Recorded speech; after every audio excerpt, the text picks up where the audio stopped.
Welcome back, everyone, along to the Precursive podcast on a stormy Friday in the UK. I'm delighted to welcome my amigo that I met on the internet in is it Salt Lake City? Yeah, just outside Salt Lake. Just Yep. outside. Right. Welcome, Jeff. Great to have you on.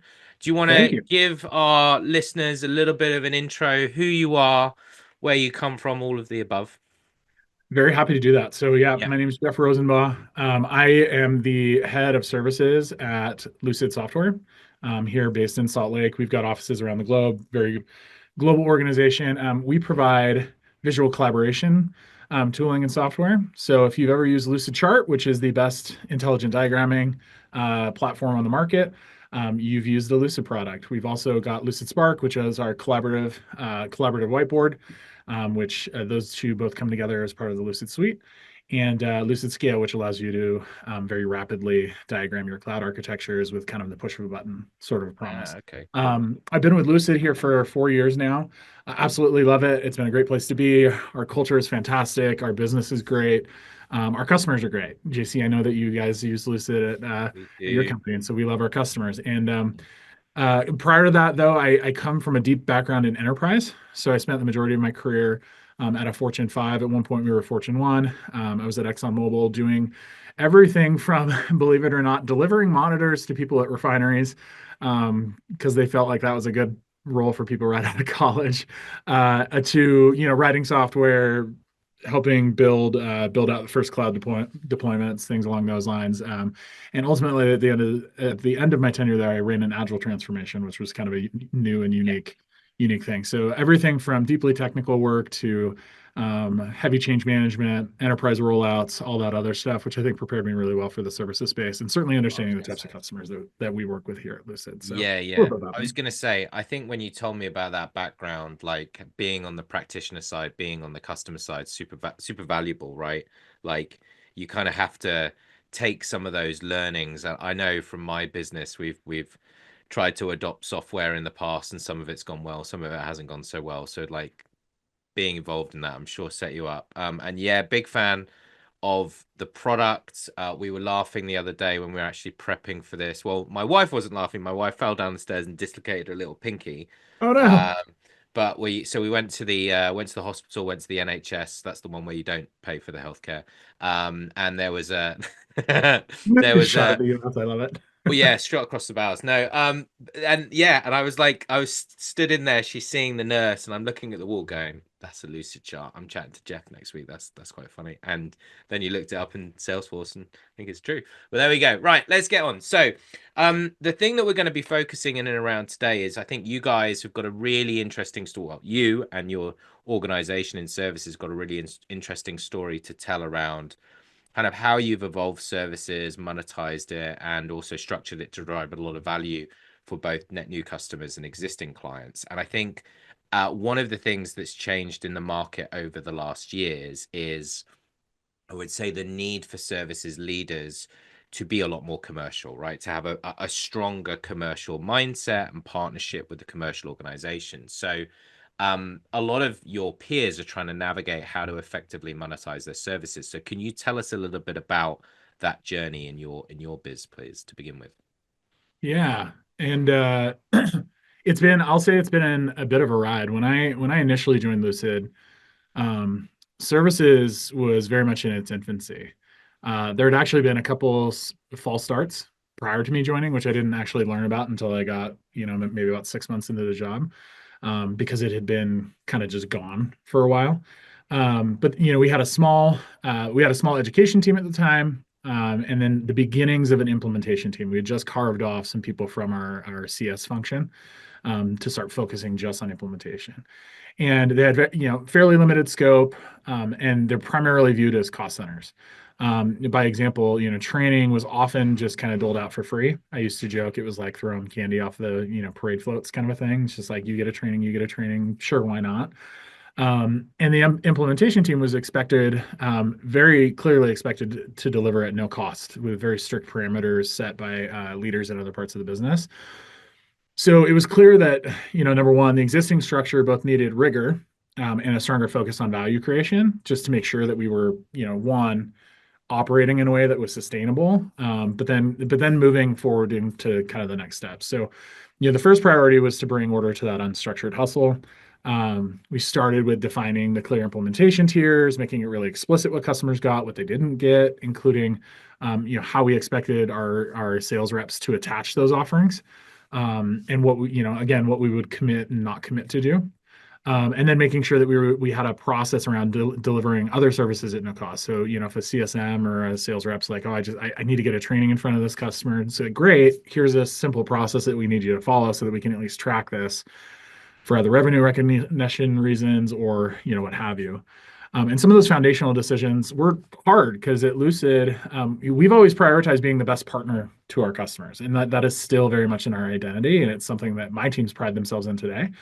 Um, and that while that's a really admirable desire and quality, that mindset has often translated into hesitancy around charging for services. So this monetization question is something I've been struggling with really since day one.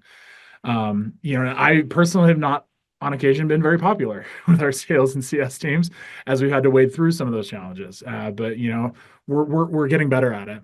After kind of establishing that structure, we began looking for opportunities to move beyond basic implementation. I think that was kind of really the beginning of framing what we want to go do.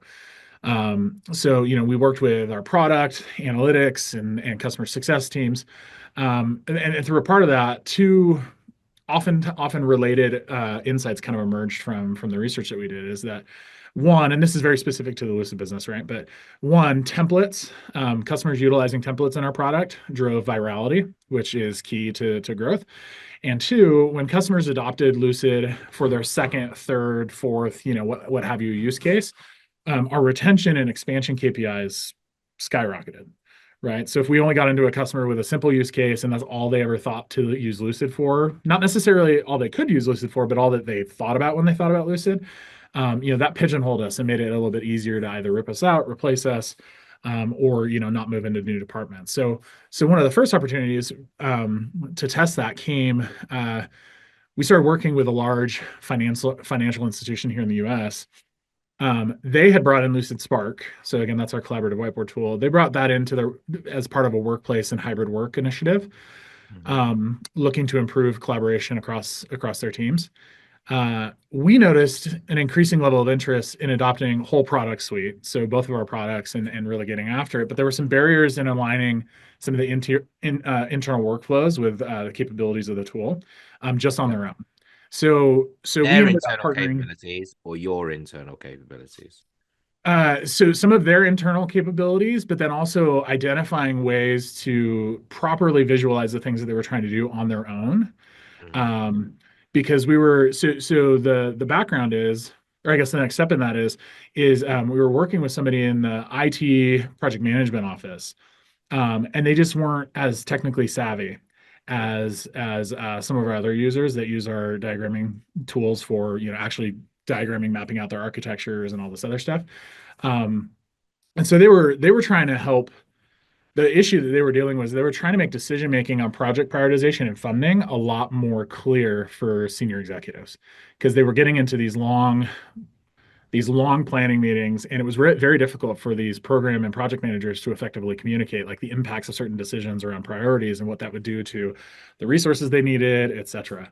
Mhm. Um, and so so their focus was to try and help their executives fully grok and kind of understand the impacts of what was going on.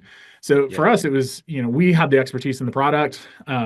We just came in, we helped build a custom maintainable template that they can align, that was able to align with their workflow, all the other process pieces on their side, helping reduce the complexity and giving them a clearer way to evaluate and fund their projects. And it was immediate and transformative. And it's been a story that we were able to tell across our sales floor. The team there found the process so much simpler and so much more effective that when they went into their executive meetings to actually have these kind of prioritization conversations, out of that, the executive said, this is fantastic. This helps me a ton. All of you are now using this. And immediately we were expanding into the remainder of that Yeah. segment of business, right? And Yeah. so unlocking a few of those early wins, that's one of my favorites. That kind of validation gives us the runway to start then saying, okay, paid offerings are a thing. They're going to help address customer pain points. They're going to unlock all kinds of additional value inside of these accounts. So let's start thinking about services as a strategic lever for how we grow, not just a necessary evil in terms of making sure that we get a little bit of education out there or that we get people set up and configured on the platform. All right, cool. Let's pause there because there's a lot in there. So I think taking some things out of that that are really I think useful, and the way that different people come on the show and use language is, I think, useful to others. So one is, I think, when you're thinking about the design and iteration of your implementation methodology and packages, what you don't get is as important as what you do get, Yeah. right?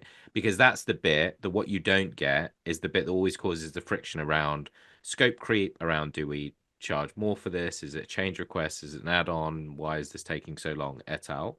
Um, I think the getting into the mindset, right, of this is, I think, coming at it from the perspective of driving for that early win, I think is a Mhm. great way to think about getting into the mindset. Getting away from I've got to sell stuff, I've got to commercialize, and getting much more into we need to drive some early wins that people have paid for. And to Yeah. be honest, even if they paid maybe less than they should, if it's paid for, they paid for this. It doesn't matter if it was your attach rate was like, down here and it should have been up here. If you're Right. beginning to monetize, I think that like focusing on the win is really important. I then think something that we're going to come on to is kind of how you've thought about that, like this, like you said, the second and the third use case, and thinking ahead to that, not trying to cram that all into maybe implementation number one. So I think all really useful things there. For given your background, I mean, PS leaders might not find, I'm gonna go forward maybe one or two questions here, but so sales is not always someone's natural home, right? Okay. Yeah. But you've kind of, how have you embraced some of that commercial elements of the role? Yeah. And I'll admit, JC, like this was a steep learning curve for me coming from an enterprise organization. Um, I spent over a decade working with internal systems, Yeah. internal stakeholders.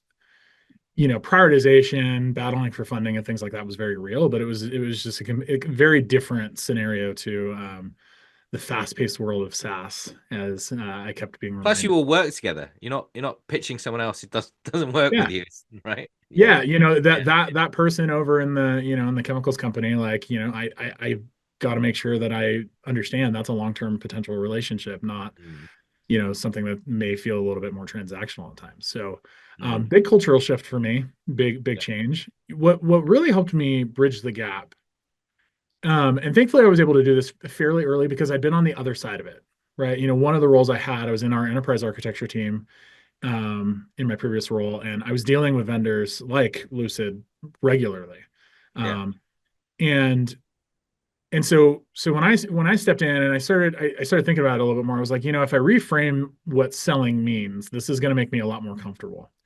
Because at its core, selling services isn't about persuasion or pressure.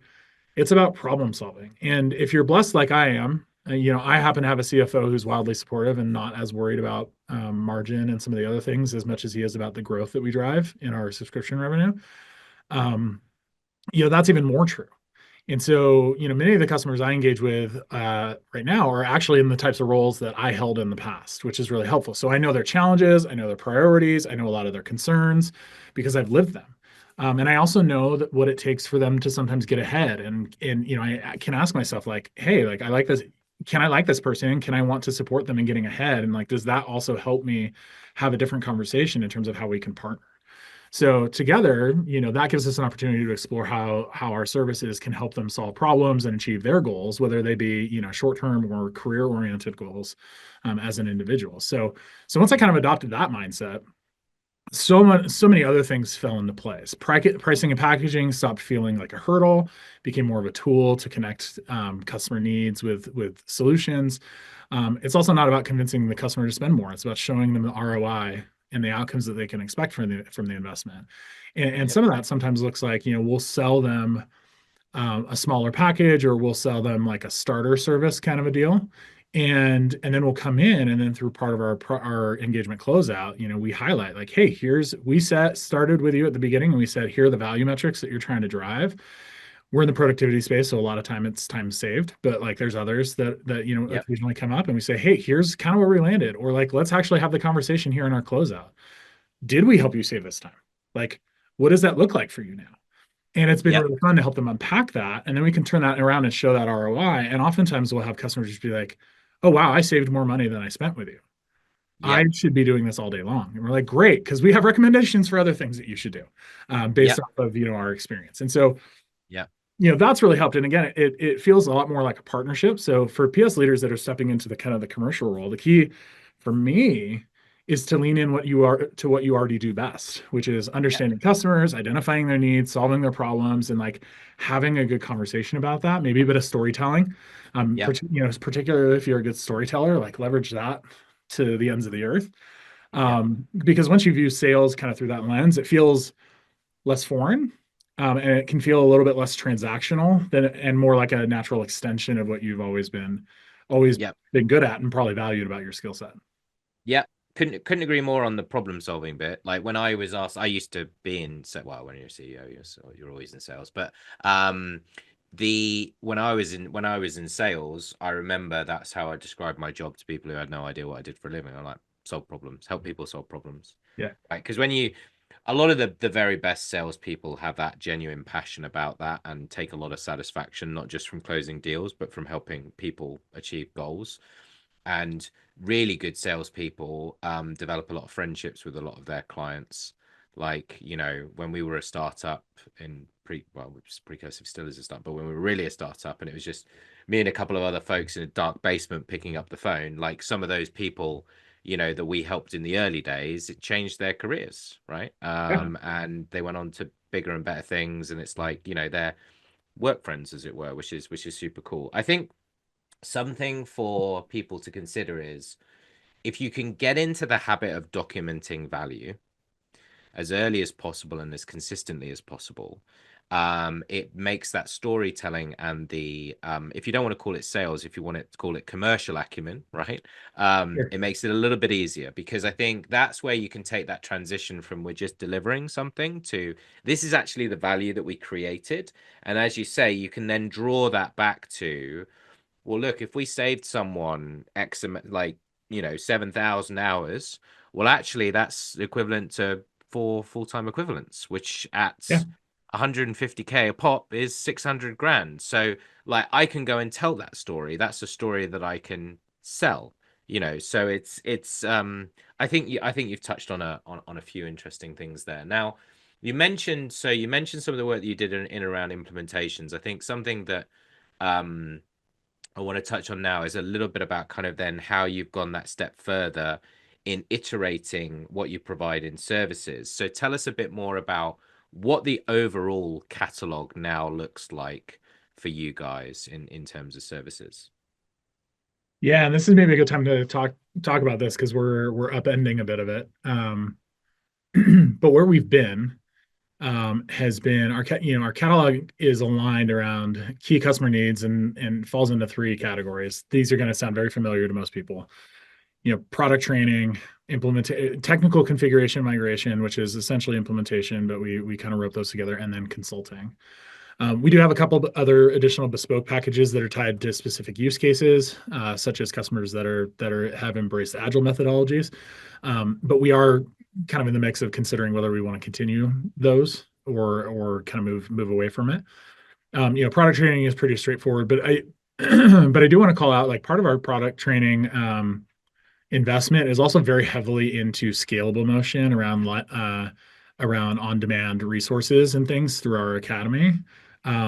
We provide training and we try to bundle it with different things. Right now, it's a part of our no-cost implementations, but we also try to bundle it in a handful of other services because we do think it's really valuable. But at the same time, it's just so unscalable in many ways, and as most customers have moved away from live in-person training to live on demand, like live webinar training, we just see the impact is very different. And so we still love it. We still get a ton of value from it, but like because it's hard and it's not as scalable and product knowledge is so important, there's investment into on-demand resources on our side. Hmm. Um, so that's kind of where we are from a training standpoint. I mentioned technical configuration migration. They're generally focused on first 90 days.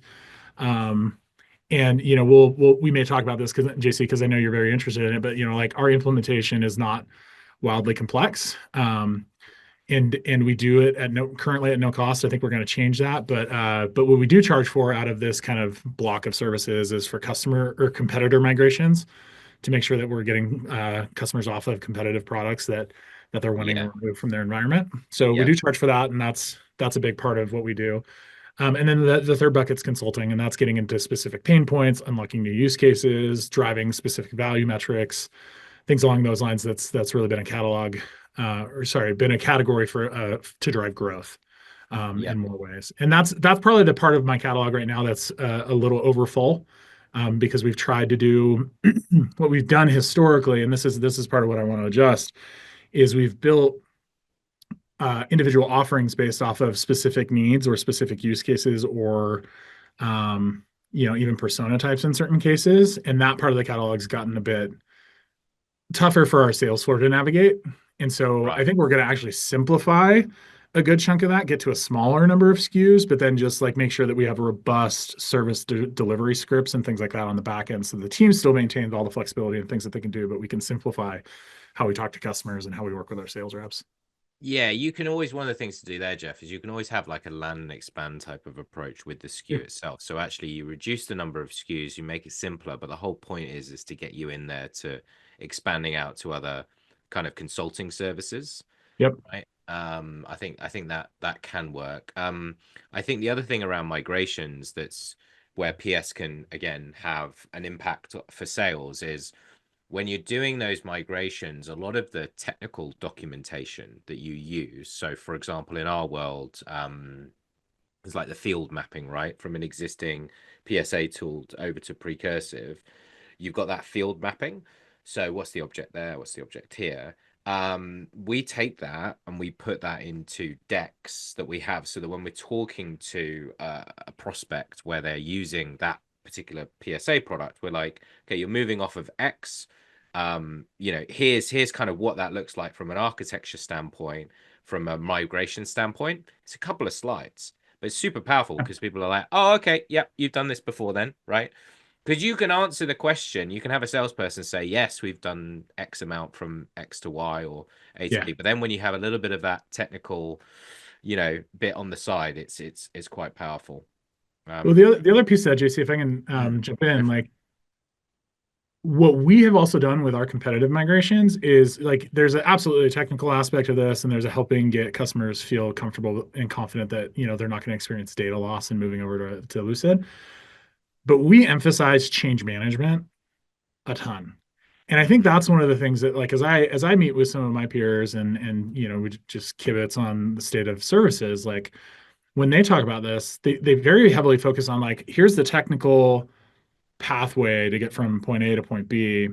And a lot of their folks are just so focused on that like they lose the narrative. And this is maybe where my background helps coming from enterprise of like that change management experience is really important. So like particularly for us, like one of the products that we replace in a lot of organizations is Visio. Visio's been around and some people have been using it for like 25 Yep. plus years.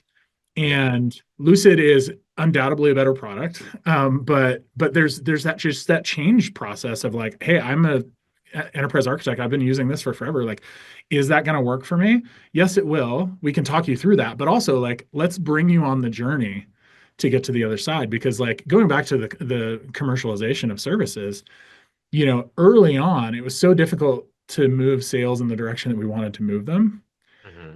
And so getting attach rates and things like that up, I only have so much control on how much I can drive that, right? There's institutional things that we can do to like improve that, but I only have so much control.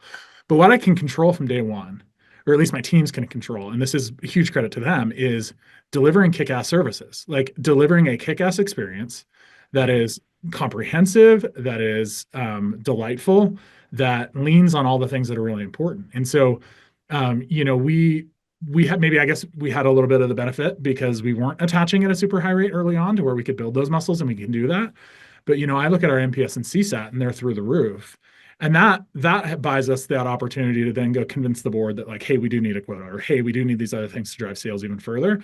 But it also ensures that customers on the other side, like, they don't just see us as a transactional partner coming in to like move document A from platform this to platform this.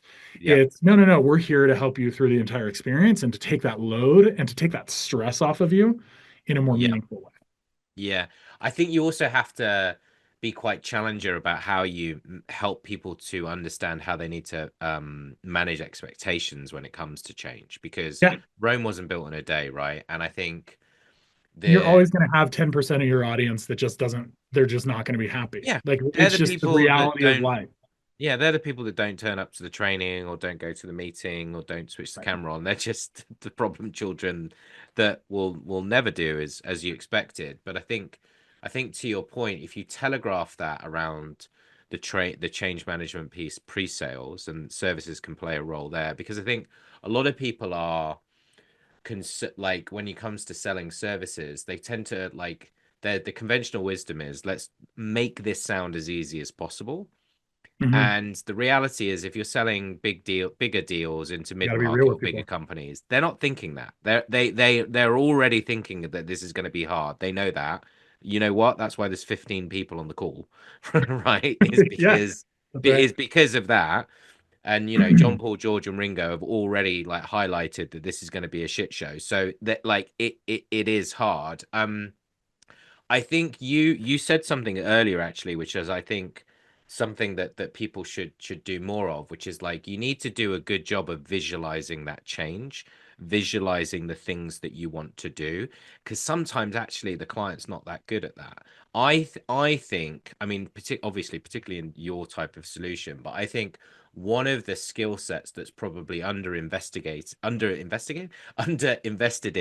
in services is that communications and presentations piece, and being able to basically help clients build some of the assets in and around the project and make them that little bit sharper, so they don't roll up with a deck in Arial font with 700 words in it. Do you know what I mean? Like, No, I totally know what you mean. There's an aspect of like, we're a visual collaboration solution in the market. Visual mm, is so crucial. Like, I yep, have to have people on my team that understand visual storytelling, but then also we certainly communicate and hold them to an expectation of verbal storytelling as they go to tell the broader story. But yeah, all of those yeah, components are really important because to your point again, and we were kind of joking about this a little bit before we started recording the podcast, but your most sustainable and valuable customers over time are sometimes going to be some of the boring industries, right? The people who've been around for a very long time, they're very stable and they've got big organizations.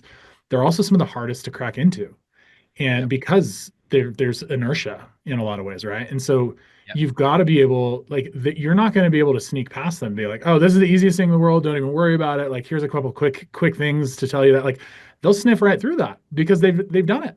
And maybe they got fooled once, but they're not going to get fooled twice. Like, and you're probably the 10th person that they've talked to about rolling out yeah, some new yeah, software in their business. And so, you have to be real with them, but there are ways to tell compelling stories to make sure that you're highlighting, here's the customer success in the past. Here's all the experience that we bring to bear. Here's the visual of kind of the timeline that we put together. Here's a high level. And then here's something that's like really bespoke and nuanced that we built for a particular customer. And we're going to do that for you too. mm, I think all of that is really an important part of the pre-sale messaging, but all equally as important post-sale and making sure that the experience continues to be like a rhythm and yep. um and really, something that people can just fall into. I think those, like you said, those less than fashionable, harder to change, more old school, risk averse clients are the ones where you really find out if your methodology works or not, or Yeah, where the gaps are, right? that's a great point. We've had that with a couple of clients that are kind of more maybe kind of old school in that regard, traditional like on-premise software providers kind of moving into SaaS. And we use some cool recording software like many organizations. And I was looking at one of these calls, and I was like, this is pulling teeth. And I messaged the CSM, and I was like, how do you think, like, when they're making progress? And he's like, yeah, I got an email from two of the other people saying they're ecstatic because like that miserable crew who's really hard to please, like that's the most pleased they've ever been. And I remember another client back in the day, which is a satellite company, and this is going back to the point around you make some friends if you good in sales. One of them, it was like the PMO for a satellite company that put in our tool, and we did I think we did the kind of the kickoff or the training, and like everyone was like poker face and like coming out, and I got a message later on. I was like, oh, that was this is the best tool they've seen. And I was like, oh great, what was Yeah, the feedback? And they said it's not shit. I was like, really? I'm like, yep. I'm like, okay, and that's good. And they're like, yep. that's so They've great. never said that. Right. So just one final point then on kind of this iteration, because you can over index on the implementation side of things, right? So you guys have had a lot of success in providing services to existing customers.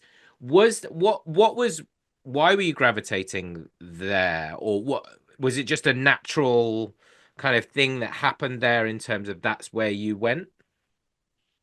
Yeah, in some ways it just came out of necessity, if I'm being totally honest. We've Yeah, yeah. as a company, as a business, Lucid has embraced a product-led growth motion more or less from the very Right. beginning. Yep. Yeah, So the yeah, sure. majority of our growth is coming from existing customers, period, end of sentence, regardless of, anything else. And so we've got an incredibly robust self-serve business as well.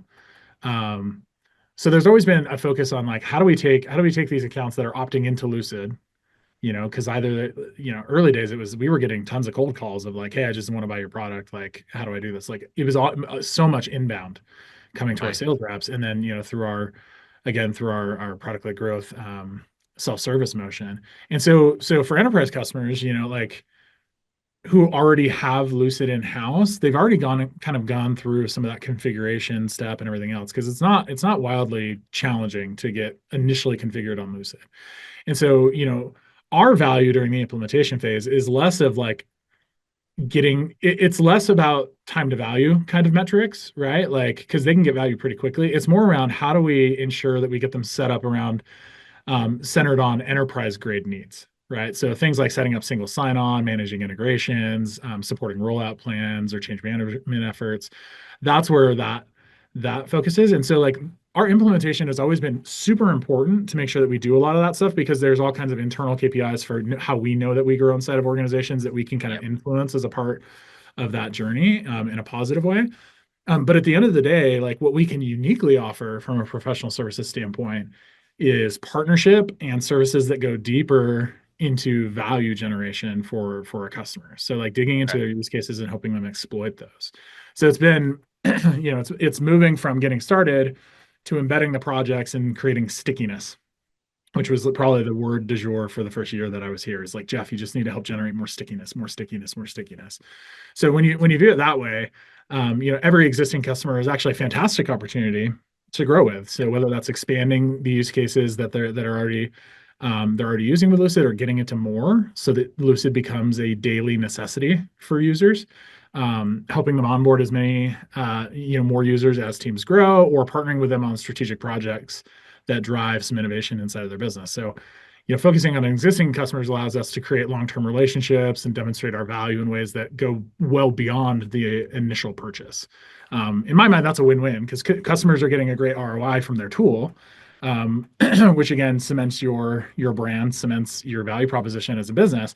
And then we get to deepen the partnership, which opens up opportunities for us to sell additional products in the future or additional services and all that other stuff, right? Like if we've got Yep. a really strong customer that's on Lucid Chart, when we initially brought out Lucid Spark, it was a really easy cross sell to bring Lucid Spark. Now they're under a single license, but that was really easy. And as a business, we'll continue to introduce new things. Our best customers in buying those new platforms, products, add-ons, whatever we end up doing, like they're likely going to be existing customers that we've got great partnerships with, that we've been able to Yeah. needle in on these things. It's just like that value moment. It's so important not to like everyone talks about like, how we get them to outcomes and things like that. But it's so important to be able to have people in the team, either in services or the partnership with CS or whomever it is, who's really able to capture that kind of like value moment where Mhm. went to visit a client. They were in Norway and was talking to the new person who'd come in to take over. And I was walking out and I was like, "You want the one dashboard to rule them all with this, this, this, and this in it, right?" And they were like, "Yeah." I'm like, "We'll get you that by X date."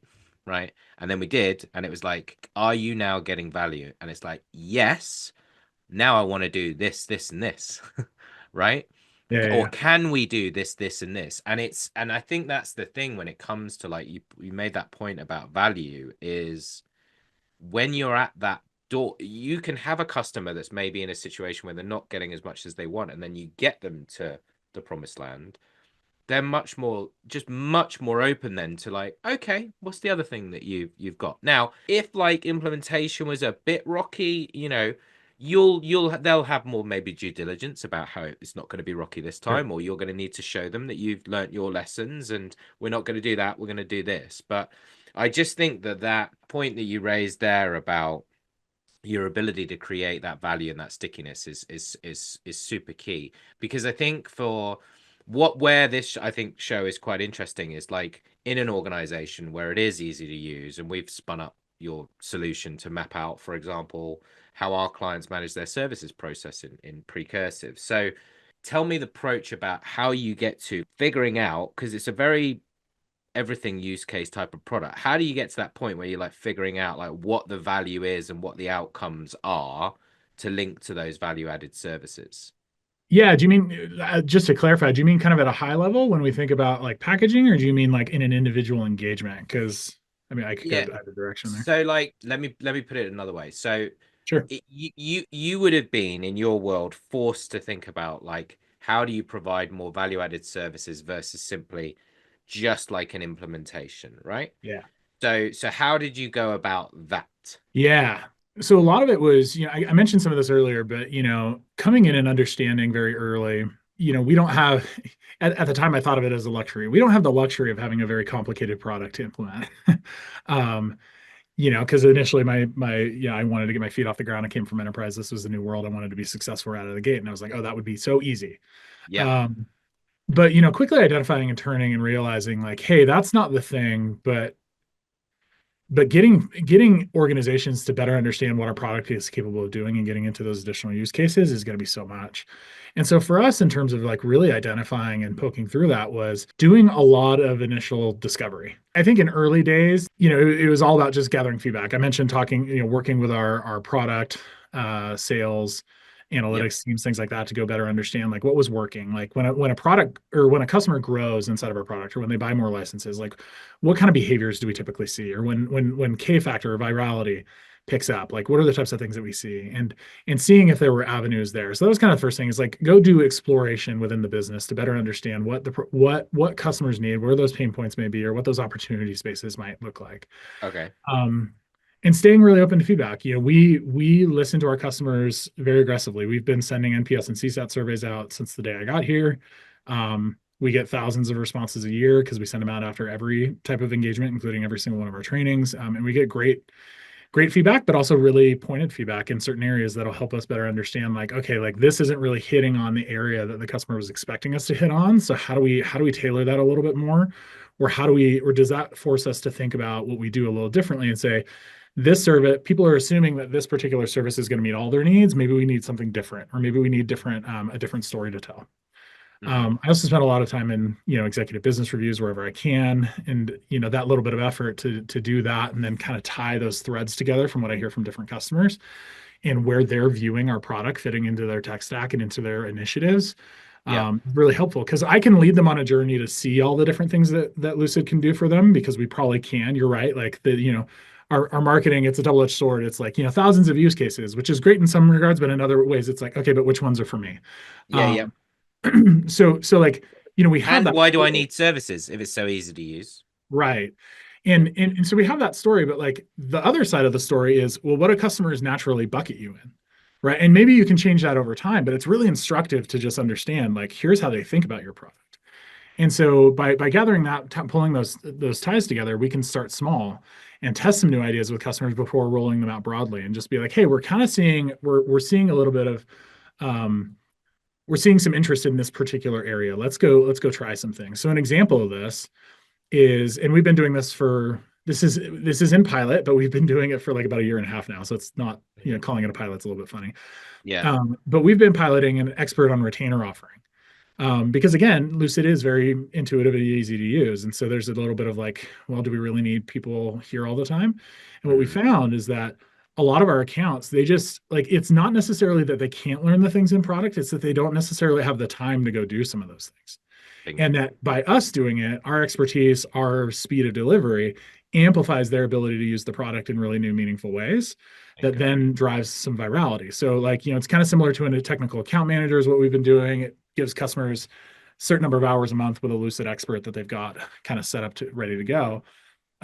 We want to structure it eventually as a sustainable recurring service.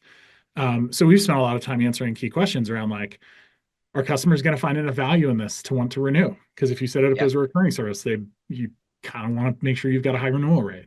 How does the scope of what we're doing here with an expert differ from premium support SLAs, right? Because premium Yep. support is also something that we want to offer. And so those kind of considerations really encourage us to be thoughtful and deliberate about it.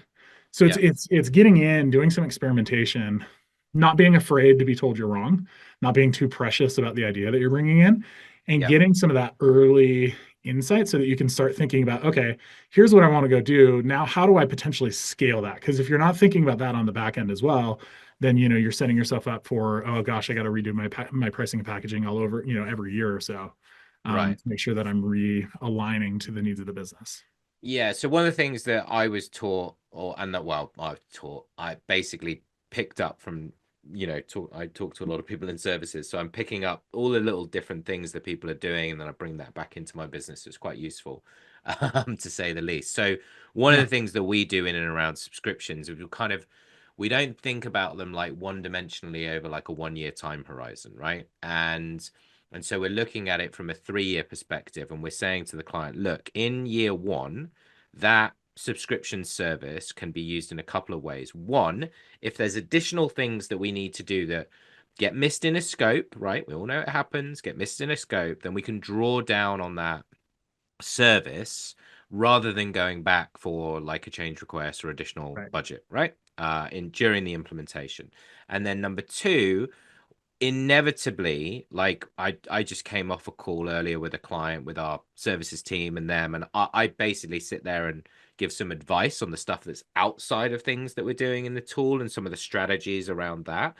But we're kind of iterating on, they've got their dashboard up, this is all useful, okay, but now what? It's like, well, now I want to cut the data this way and this way, and now I need to include this, and actually we don't need it all in one, we need to break it out into these three areas.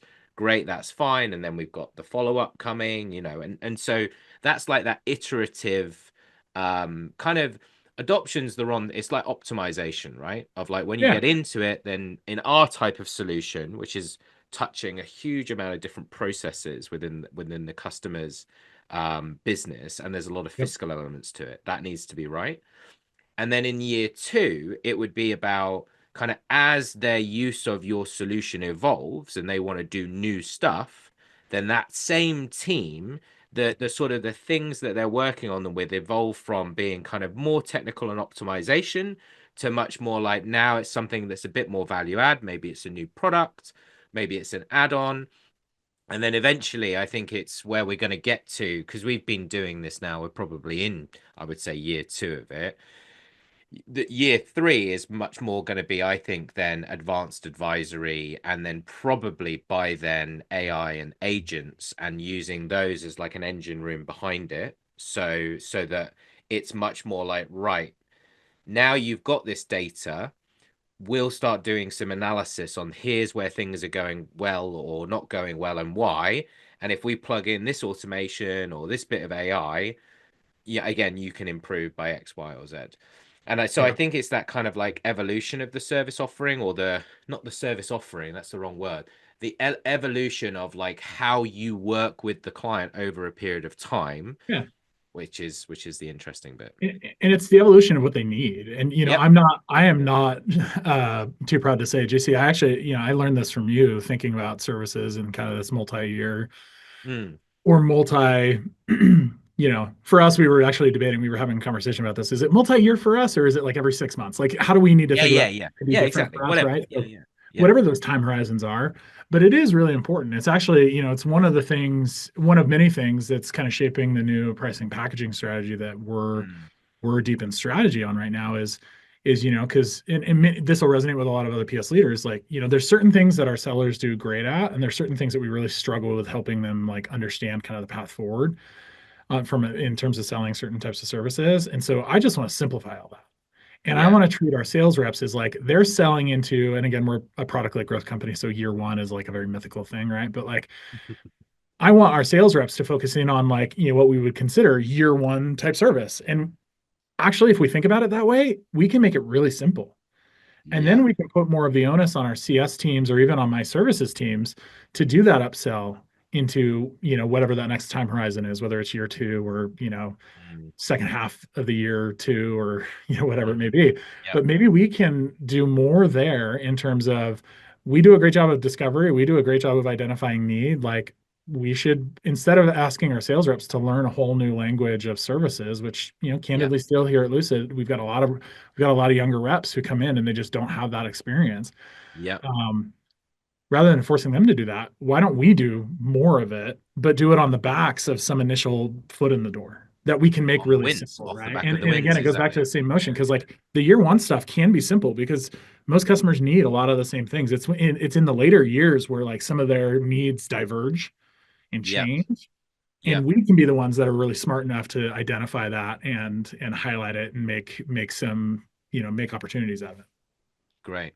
Well, listen, super interesting. I think on that point as well, one thing there is, like you say, one of the things you talked about earlier is just the importance of that simplicity. And I think, like you said, if you're the problem I think for services is because they're so kind of there are so many different things that you can do. The challenge is you could be in the room with your commercial colleagues and you're like, oh well, we can do this and we could do this and we could do this and this is our whole thing. And it's like, no, no, no.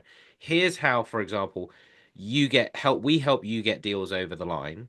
Bring Mm-hmm. us in here, position it this way. Here's the assets. Here's the message. Here's the objections you might hear. Like, let's make it easy for you, right? So that you can sell this either with us, without us, or all of that type of thing. And that's all I need you to worry about. And as you say, you take more ownership of we've got to sell this other stuff, right, to existing clients. Well, that then becomes about how do you orchestrate the relationship post sale and in your growth sale organization about who's at the sharp end of the spear communicating with the client. And that's Because there's, 100% within our control as service leaders, right? Like that's yeah, that's a definitely. great place to be because we can influence that by hiring the right people, enabling them the right ways, and everything else. And that's where I like to live. Is if I can't control the situation, I just need to make it as I need to pave the path as best I can and Hmm. make it as straightforward and easy as I can. And one of the great learnings is that when I think it's easy, it's probably not easy enough because like, I live in this world, right? And so that's, my, Yeah. my shout out to my peers. Like if you think it's easy, it probably still needs to be a little bit easier. Um, which is fine. Like we can all move in that direction, but like if you make that as easy as possible, give yourself like where you can really control the different variables in terms of experience, the right Hmm. kind of engagement, the right type of communication and change management and all those other pieces. That's a great place to be in. Cool, man. Well, on that, we will end right on time. Thank you ever so much for joining. I love it when people prepare. It's brilliant. Have a great weekend. Thank you for coming on. Enjoyed it? Yeah, it was good. It was Good, man. good. All right. I love your lid game as well. So for those I people on listening, I you can wore this definitely hat also. very expressly for you, JC. I'm not gonna lie. Well, I have my like in the background, I got my Steve Sisu thing vibes going on here. So I'm gonna go and walk the dogs. And with that, have a great weekend, everybody. Right back at you. Take care.